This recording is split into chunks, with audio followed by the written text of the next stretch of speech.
Olá, galera. Aqui é o professor Vinícius. Hoje nós vamos dar sequência no Aprender Sempre, volume 3 do nono ano de matemática. Estamos na aula 8, representação de números racionais na reta numérica. Temos aqui os objetivos da aula, então acompanhe a aula de hoje.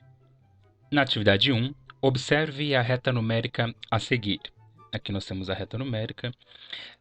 Na página 23, no exercício 1, dê exemplos de 4 frações e de 4 números decimais que podem ser representados na reta numérica com as características acima.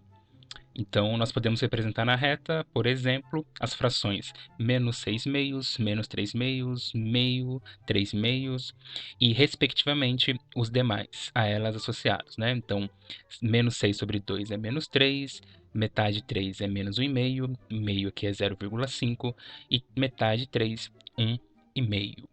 No exercício 2, represente na reta numérica as frações e os números decimais indicados na questão anterior. Então aqui nós temos as representações, né? Ó, coloquei as frações nos seus devidos lugares, transformados em decimais e também em frações. Atividade 2. Observe o retângulo a seguir. A cada comando, você deve desenhar um retângulo semelhante a este. Então, o primeiro comando, divida ao meio. Está aqui dividido ao meio. O segundo comando, agora divida o retângulo em 3 partes iguais. Dividido em 3 partes iguais. Agora aqui o terceiro comando é repita dividindo um dos retângulos em 4 partes iguais. Em seguida, repita dividindo outro retângulo em 5 partes iguais.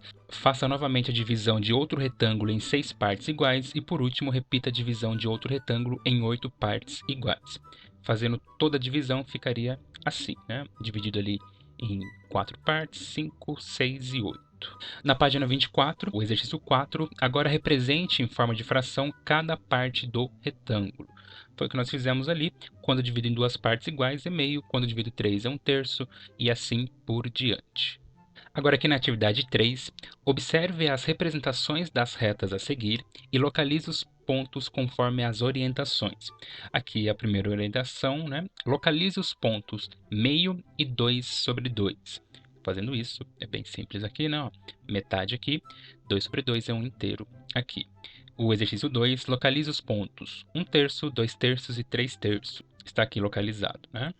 3. Localize os pontos 1 quarto, 2 quartos, 3 quartos e 4 quartos. Da mesma forma, tá ali bonitinho, separado. 4 quartos aqui dá um inteiro. Exercício 4. Localize os pontos 1 quinto, 2 quintos, 3 quintos, 4 quintos e 5 quintos. Na ordem ali também bonitinho. Página 25, exercício 5. Localize os pontos 1 sexto até os 6 sextos. Colocando aqui na ordem, na sequência. No exercício 6, localize os pontos 1 oitavo, 2 oitavos até 8 oitavos. Ali, como o exercício pede. Exercício 7. Observe cada representação de retas 1, 2, 3, 4, 5 e 6 e registre quais frações são equivalentes. Uma possível resposta são equivalentes meio, 2 quartos, 3 sextos e 4 oitavos. Nós estamos pegando as retas anteriores aqui. Aqui é apenas uma possível resposta. Na atividade 4, represente na forma decimal cada uma das frações a seguir. Aqui, pessoal, são frações, né? 1 quinto, 2 quintos, 3 quintos e 4 quintos e 5 quintos. Depois vamos localizar os decimais na reta, né? Ó. Então, aqui nós temos 1 quinto é 0,2, 2 quintos 0,4, 3 quintos 0,6, 4 quintos 0,8 e 5 quintos é 1 inteiro. Agora, analisando as representações decimais obtidas e a sua localização, compare-as com a representação dos números fracionários no item 4 da atividade 3. O que você pode afirmar a respeito das representações feitas em cada uma das atividades? Analisando as respostas, verificamos que 1 quinto e 0,2 estão localizados no mesmo ponto e representam a mesma quantidade. Da mesma forma, os números 2 quintos e 0,4, 3 quintos e 0,6, 4 quintos e 0,8. Aqui na página 26, atividade 5, resolva os itens 1 e 2. A figura a seguir mostra os pontos P e Q que correspondem a números racionais e foram posicionados na reta numerada do conjunto dos racionais.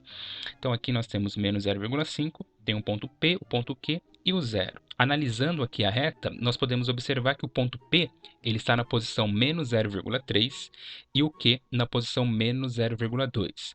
Então, a nossa resposta correta aqui seria o item B. Aqui no 2, uma questão do SARESP, observe os números x, y, z e 0 representados na reta a seguir. Aqui nós temos os pontos. É correto dizer que aqui, pessoal, é bem tranquilo, né? Vamos analisar as alternativas. Alternativa A, y maior que z. Isso não é verdade porque o z está à direita do zero, sendo um número positivo, consequentemente maior que o y, que está à esquerda. Y menor que x. Também não é verdade porque o y está à direita do x e quanto mais próximo do zero, sendo ele negativo, maior é esse número. X maior que zero. Podemos observar que não, porque x está à esquerda, então x é um número negativo, menor que zero. E z é um número positivo. Sim, e a nossa resposta correta é o item D. Z é um número positivo. Bom, pessoal, terminamos aqui a aula 8 do Aprender Sempre, o volume 3. Eu espero que você tenha entendido os exercícios, as questões. Então, continue estudando, continue sempre ligado no canal. Até a próxima aula e tchau!